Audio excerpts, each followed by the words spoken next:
Le quart de finale entre l'Algérie et le Ghana, tenu en échec 0-0 après les 90 minutes réglementaires puis les prolongations, s'est joué dans la tension la plus totale.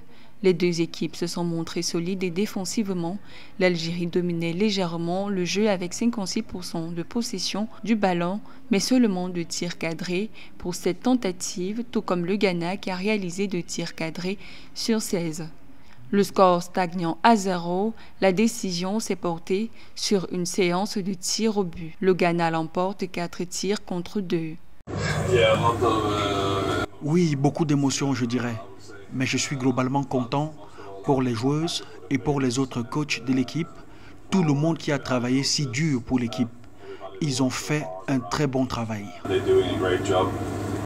Malgré le courage et la résilience des Algériennes, c'est le Ghana qui a pris l'avantage grâce à une exécution clinique des tirs au but.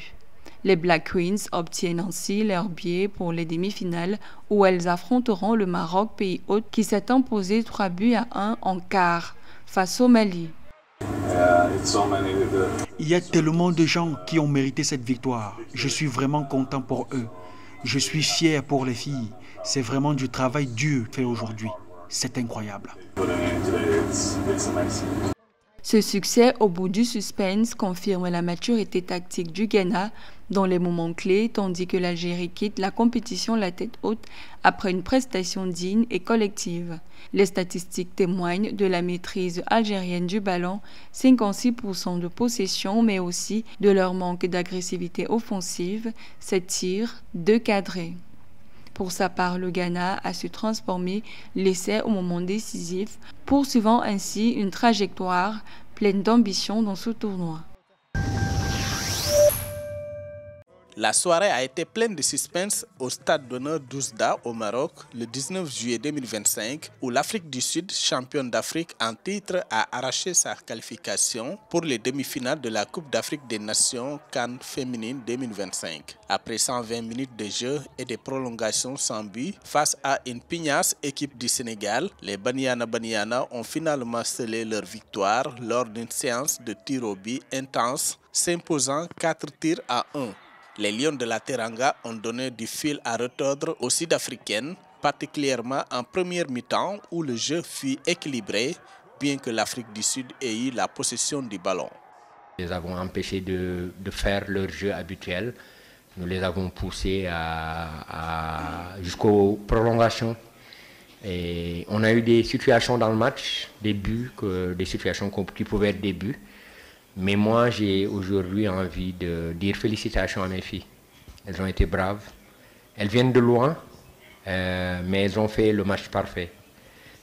S'il y a quelque chose qui peut être un regret ce soir, c'est le résultat. Face à une défense sénégalaise redoutable, les Banyana ont peiné à créer des occasions, aboutissant à un match nul 0-0 après 120 minutes de jeu. La rencontre, sans succès offensif de part et d'autre, a mené au tir au but. Là, l'Afrique du Sud a fait preuve d'une précision parfaite sur ses 4 tentatives. Profitant des échecs de Ngenar Ndiaye et Meta Kandé, côté sénégalais, les champions d'Afrique se sont qualifiés avec un score de 4-1 au tir au but. Dans le contenu, dans l'engagement, dans la volonté d'offrir cette victoire au Sénégal, il n'y a rien à leur dire.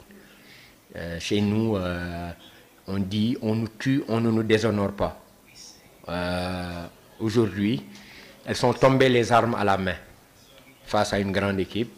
Ça peut être frustrant, mais si on sait d'où on vient, ce match-là peut être prometteur pour la suite, Inch'Allah. Cette victoire difficile permet à l'Afrique du Sud de poursuivre son chemin dans la compétition et de continuer à défendre son titre. Elles devront cependant revoir leur efficacité offensive face aux défis à venir en demi-finale. Le 18 juillet 2025, le Nigeria a validé une nouvelle étape dans cette édition de la CAN féminine. Les Super Falcons ont dominé la Zambie en se qualifiant pour les demi-finales sur le score de 5-0. Une domination largement méritée pour les nonuples championnes, sous pression pour maintenir l'élan de leur ascension. porté par le sélectionneur Justin Madugu, qui a succédé à Randy Waldrom sur le banc de touche en septembre 2024. Après une sortie prématurée des Jeux Olympiques de Paris, le sélectionneur national est convaincu que les Nigérianes peuvent reconquérir leur couronne.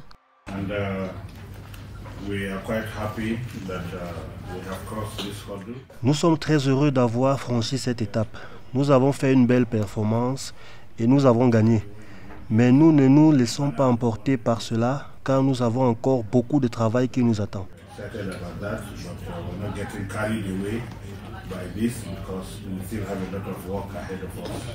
Madugu fait partie du staff d'entraîneur de l'équipe nationale féminine de football du Nigeria depuis 2012. Né en 1964, le sélectionneur des Super Falcons maîtrise les rouages du football aussi bien local qu'africain. Il a été désigné entraîneur du club Plateau United pour la saison 2022-2023. Avec ce club, il a participé à la Coupe de la Confédération et à la Ligue des Champions. Reconnu pour son apport dans le football nigérian, il a été élu en juin 2023 secrétaire financier de la Fédération nigériane. La préparation quotidienne des filles se poursuivra et les matchs de groupe auxquels nous participons aussi.